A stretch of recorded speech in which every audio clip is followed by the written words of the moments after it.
Existe uma pergunta verdadeiramente bastante incômoda da filosofia, que é: qual é o sentido da vida?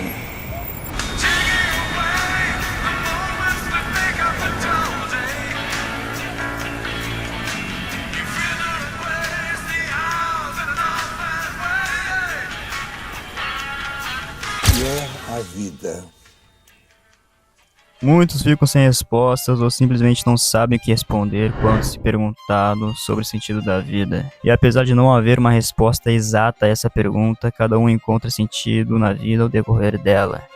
Alguns mais cedo, outros mais tarde, uma certa maioria nem tiveram tempo para pensar nisso. E se olharmos para a história, vários daqueles que tentaram buscar o sentido de tudo isso acabaram encontrando a loucura no caminho.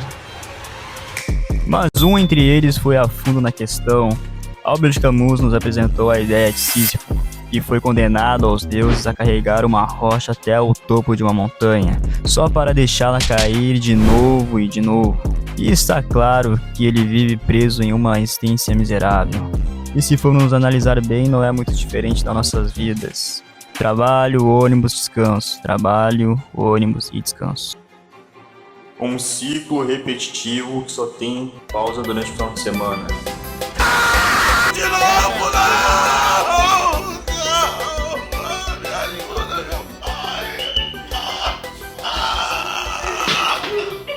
Eu não aguento mais! E mesmo assim, Albert Camus tem audácia em dizer que é preciso enxergar Sísifo feliz. Mas como arranjar sentido quando tudo parece não fazer sentido? Continuar vivendo dessa forma, mesmo sabendo que nada é para sempre e que muito provavelmente nada disso existirá mais daqui a alguns poucos anos. Eu só queria fazer alguma coisa que talvez, sei lá, fizesse sentido pra mim.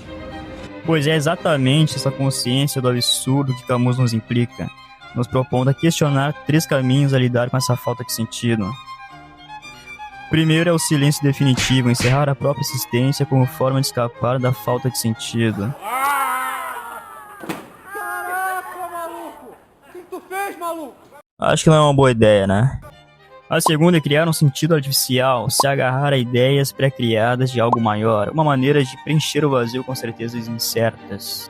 E para Camus, essas 2 ideias não passavam de forma de escapismos. Por mais que o destino de Sísifo tenha sido injusta, ele ainda era livre para poder enxergar prazer nas pequenas coisas. Abraçar, sentir a pedra, menos fumar ela, porque nessa época não tinha isso. E é esse tipo de revolta em aceitar a vida como ela é que Camus defendia. E é exatamente aí que está o sentido em enxergar Sísifo feliz. É você sambar na cara da desgraça. Chaplin dizia que de perto a vida é uma tragédia e de longe é uma comédia. O que significa que se colocando a uma distância dos problemas, você enxergará a vida com mais leveza. Aprender a se afastar o suficiente para não ser engolido pelos próprios problemas.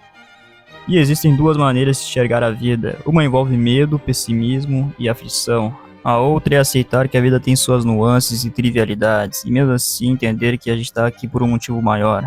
Eu e você fazemos parte de uma geração carente de sentido. E é estranho nos sentir desorientado com toda a distorção da realidade a qual somos expostos. Trabalho, política, família e amor. Enquanto a maioria trabalha o triplo do tempo para poder sobreviver, existe uma minoria de filho da puta que vive se esbanjando em luxo. O planeta é o mesmo, mas mundos totalmente diferentes. E se formos ver a vida por essa perspectiva, nos encontramos em um abismo. E se olharmos para o abismo, ele nos olha de volta, até isso se tornar em uma depressão. O motivo por estar cansado não é preguiça, e muito menos por ser antissocial, e sim por olhar demais ao abismo e não se contentar mais com a superfície. Olhar as pessoas em volta falando futilidades e ter que se adequar a isso é desgastante. E quando você é homem e tenta explicar sobre isso para algum familiar, o que recebe? Julgamento. E o que era para ser um desabafo se torna uma discussão, e você acaba ainda pior antes de ter falado o que sentia.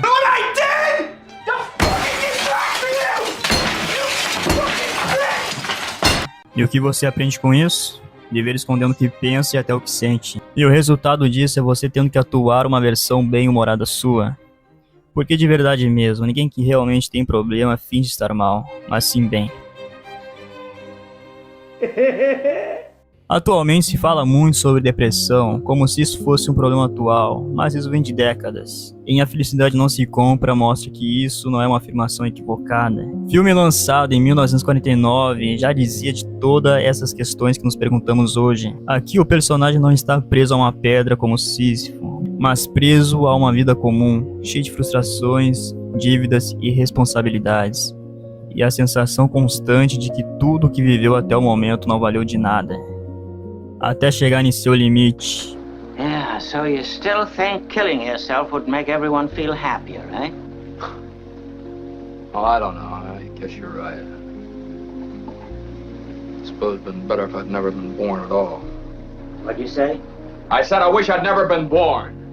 You've got your wish. You've never been born. You don't exist.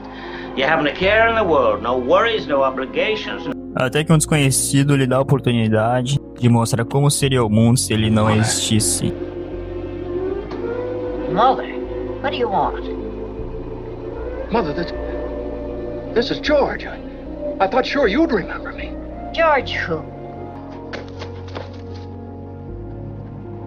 What are you a hypnotist? No, of course not. Well, then why am I seeing all these strange things? Don't you understand, George? It's because you were not born. Well, if I wasn't born, who am I? You're nobody. You have no identity. Oh, what do you mean, no identity? My name's George Bailey. There is no George Bailey. You have no papers, no cards, no driver's license. You've been given a great gift, George. A chance to see what the world would be like without you. E é aí que está a mensagem do filme que poucos entendem. O sentido da vida não está nas grandes conquistas, mas nos pequenos gestos, nas pessoas que cruzaram o seu caminho, nas vidas que de alguma forma ajudou sem perceber. E talvez essa seja a mensagem de Camus, que o sentido não está no destino, mas no ato de continuar. Por mais que às vezes a vida ela possa parecer igual ao relacionamento dos nossos pais, caótica, sem sentido e até certo ponto deprimente, é algo que você não quer que acabe. Não me considero uma pessoa feliz, muito menos infeliz, pois a vida são momentos, e um momento não determina quem você será a vida inteira. Assim como a felicidade é repentina, nenhuma tristeza é eterna. Você não quer se matar, você apenas quer acabar com o problema que tem dentro de si. Get me back! Get me back! I don't care what happens to me! Get me back to my wife and kids! Help me, Clarence, please! Please! I want to live again! I want to live again. Please, God, let me live again. A nossa chance de ter nascido foi entre 500 trilhões, enquanto a nossa única certeza na vida é a morte. E mesmo assim vivemos como se o amanhã fosse garantido. Depois eu faço, deixa pra amanhã, ano que vem eu começo. Até que um dia você fecha os olhos pela última vez. E existe uma grande chance de que depois disso não haja mais nada. Sem recomeço, sem segunda chance. Você simplesmente deixa de existir. Agora pensa, se você soubesse que tem poucos minutos antes de fechar os olhos, você olharia para trás satisfeito, sabendo que passou anos preso a um emprego que odiava, que permaneceu em lugares que nunca te fizeram bem, que deixou de viver coisas por medo ou por julgamento dos outros, que nunca correu atrás do que realmente queria. A verdade é que a gente tem uma única chance, e mesmo assim temos medo de viver.